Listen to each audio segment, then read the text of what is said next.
में जब आए हैं तो हमारे यहाँ के लोगों की अगर आर्थिक स्थिति कमज़ोर है तो जैसे ही हमें कहीं से पैसा आता है उस जगह हम वहाँ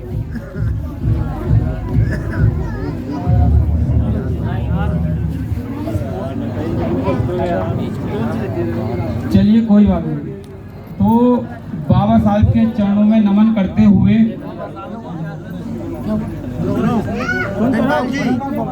बाबा साहब के चरणों में नमन करते हुए कोटि कोटि नमन करता हूँ। मान्यवर हमारी काशी राम जी के चरणों में नमन करते हुए कोटि कोटि नमन करता हूँ। साथियों देखिए, जो हमारी माताएं बहनें हैं उनको इस समय बढ़ चढ़ के हिस्सा लेना होगा शिक्षा में। क्यों? क्योंकि व्यक्ति जो हमारे भाई होते हैं वो केवल एक घर को रोशन करने का काम करते हैं, लेकिन जो हमारी माताएं बहनें होती हैं वो 3 पीढ़ियों को सुधारने का काम करती हैं। क्यों? पहले तो अपना घर, यहाँ वो रहती हैं, दूसरा घर ससुराल, यहाँ हमारी माताएं बहनें जाती हैं, और तीसरा घर वो होता है जिस जगह अपनी बेटियों की शादी करती हैं अपने बच्चों को ज्ञान देने के बाद। जैसा अभी हमारे गुड्डू जी ने कहा था कि भारत की प्रथम नारी जो चंद्रयान पे गई थी उनका नाम था कल्पना चावला। क्यों? क्योंकि ये जब ही संभव हो पाया जब उन्होंने शिक्षा ग्रहण की। और आज हमारे समाज में शिक्षा की कितनी कमी है ये आप खुद भी देख सकते हैं। इसीलिए शिक्षा बहुत जरूरी है, क्योंकि शिक्षा वह शेरनी का दूध है जो पिएगा वो दहाड़ेगा। लेकिन शिक्षित होना उसे नहीं कहते कि आप शिक्षित हो गए और केवल आपने अपने ही घर का भला किया, समाज का नहीं किया। क्यों? क्योंकि आजकल लोग सरकारी नौकरियों में जब पहुंच जाते हैं शिक्षा लेने के बाद में तो वो केवल अपने घर को देखते हैं, लेकिन जैसे ही वो रिटायरमेंट की तरफ आते हैं तो वो क्या करते हैं, फिर उन्हें समाज याद आता है, उससे पहले नहीं आता। तो शिक्षा, असली महत्व शिक्षा का ये है कि अपने साथ साथ अपने समाज को भी आगे लेके जाए। जैसे कि मैं थोड़ा बताना चाहूँगा बाबा साहब के बारे में। हमारे लोगों को आज तक ये बताया गया है कि 10वीं फेल क्रिकेटर का चैंपियन बना, उसके बाद में पेट्रोल पंप पर काम करने वाला धीरू भाई अंबानी एक कंपनी का मालिक बना। तो साथियों, हमें कोई ये नहीं बताया आज तक किसी ने भी कि स्कूल के बाहर बैठकर पढ़ने वाला डॉक्टर BR अम्बेडकर संविधान रचयिता बना।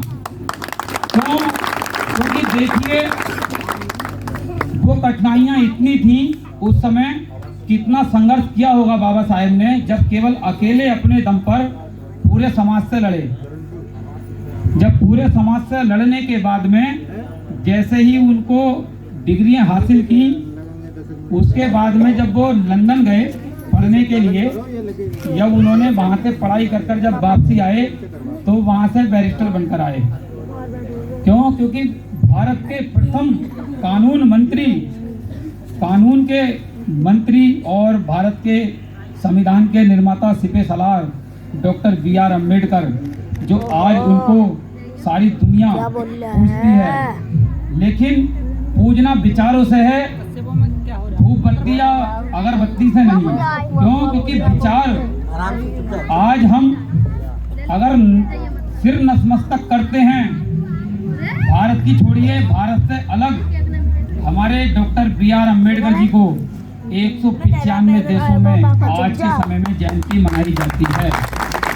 और शायद भारत को छोड़िए, भारत से अलग हटकर भी डॉक्टर BR अम्बेडकर की इतना मान सम्मान है कि लोग अगर किसी ओहदे पर जाते हैं तो सबसे पहले संविधान की शपथ लेते हैं। सपोज कीजिए, आज हमारा समाज पढ़े लिखने का अधिकार किसकी वजह से मिला? बाबा साहब की वजह से। लेकिन साथियों, बाबा साहब ने पढ़ने के बाद में जब वहाँ लंदन से जब पढ़कर आए थे तो उन्होंने जब कोर्ट में थे उस समय। कोर्ट के अंदर जब वो एक मुलजिम को जज साहब फैसला सुना रहे थे सजाए मौत का, जब उनके घर से खत पहुंचा था और खत में ये लिखा था कि आपका 4 साल का बेटा खत्म हो गया है, लेकिन जज ने डॉक्टर B.R. अम्बेडकर जी से पूछा कि डॉक्टर अम्बेडकर इस खत में क्या लिखा है। तो डॉक्टर साहब ने कहा था कि इस खत के अंदर जो लिखा है वो लिखा होगा, पहले आप अपना फैसला सुनाइए। तो साथियों, ये होती है गम। उन्होंने कितनी गम झेले और आज हमारा समाज किस तरफ जा रहा है ये आप खुद देख रहे होंगे। जिसने हमें आज़ादी दी, जिन्हें हमें मान सम्मान से जीना सिखाया, तो उस खत में लिखा हुआ था, जैसे ही जज साहब ने अपना फैसला सुनाया तो जब बैरिस्टर बनकर आए तो उन्होंने जब वकालत की तो उस व्यक्ति को सजाए मौत से मुक्ति दिलाई, तो बाइज्जत बरी किया गया। लेकिन बाबा साहब ने चुपचाप जब बाहर को आ रहे थे अदालत में से निकल के, तो जज ने पूछा, बोले डॉक्टर B.R. अम्बेडकर अब तो बता दो इस खत में क्या लिखा है। बोले साहब, इस खत में मेरे 4 साल के बच्चे की मृत्यु हो गई है, इस खत में ये लिखा है। तो बोले तो आप क्यों नहीं गए घर को। बोले अगर मैं आज घर चला जाता, मेरा तो बच्चा खत्म हो गया, मैं उसे जीवित तो कर नहीं सकता, लेकिन आज मैं वापसी घर चला जाता तो एक मेरे समाज का व्यक्ति और खत्म हो जाता। इसीलिए मैंने अपने गम को छुपाकर अपने समाज को नई दिशा देने का काम किया। जैसे कि आपने देखा होगा कि जब डॉक्टर B.R. अम्बेडकर जी के पास मुल्क से अंग्रेज जब आए थे, तो पहले जब नेहरू जी के पास गए थे तो नेहरू जी सोए हुए थे। जब उनके हवेली पर गए थे नेहरू जी की, तो अंग्रेज बोले भाई हमें मिलना है साहब से, हमें मिलाइए। तो वो बोले बाबूजी सो रहे हैं, आप कल आना। लेकिन जैसे ही गांधी जी के पास गए तो गांधी जी भी सो रहे थे। अब जब अंग्रेज हमारे डॉक्टर B.R. अम्बेडकर जी के पास रात के 2 बजे गए तो उन्होंने देखा कि हमारे बाबा साहब रात को भी पढ़ रहे थे। तो अंग्रेज बोले कि भाई आप क्यों जग रहे हो इतने समय तक। तो उन्होंने केवल एक ही जवाब था कि देखिए, हम नेहरू जी के पास गए, वो भी सो रहे थे, गांधी जी के पास गए, वो भी सो रहे थे, लेकिन आप क्यों जग रहे हो। तो डॉक्टर B.R. अम्बेडकर जी के एक ही बयान थे उस समय कि देखिए, उनका समाज जागरूक है, वो जागा हुआ है, इसलिए वो आराम से सो रहे हैं, लेकिन मेरा समाज सोया हुआ है, इसलिए मैं जाग रहा हूँ। क्योंकि मेरे समाज को जो छुआछूत की बीमारी है उसका कोई डॉक्टर नहीं सिवाय मेरे। दुनिया में हर बीमारी का इलाज है, लेकिन छुआछूत की इलाज का केवल मैं ही डॉक्टर हूँ, इसीलिए मैं जाग रहा हूँ। साथियों, जैसे मैंने बताया अभी कि हमारी माताएं, बहनें और हमारे बच्चे, देखिए आज हमारे समाज को किस तरीके से दलदल की तरफ ढकेला जा रहा है कि आपने देखा होगा कि सरकारों द्वारा जो अड्डे होते हैं दारू के, वो केवल हमारे समाज के इर्द गिर्द ही खोले जाते हैं। क्यों? क्योंकि हमारा समाज हमेशा नशे में लुप्त रहे और वो पढ़े नहीं।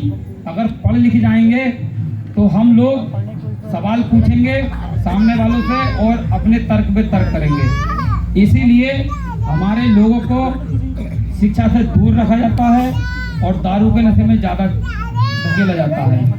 तो साथियों, इस चीज़ से भी हमें बहुत सावधान रहना होगा, क्योंकि हमारी आर्थिक स्थिति इतनी मजबूत नहीं है कि हम अपने बच्चों को अच्छी शिक्षा, अच्छी एजुकेशन दिला सकें। लेकिन उसमें भी प्रावधान डॉक्टर B.R. अम्बेडकर जी ने बनाए कि हम कहीं ना कहीं उनके द्वारा बनाए हुए संविधान के अंदर हम अच्छी एजुकेशन पा सकते हैं और अच्छा अपना भविष्य बना सकते हैं। इसी बीच मैं अपनी वाणी को विराम देता हूँ। जय भीम, जय भारत, जय संविधान।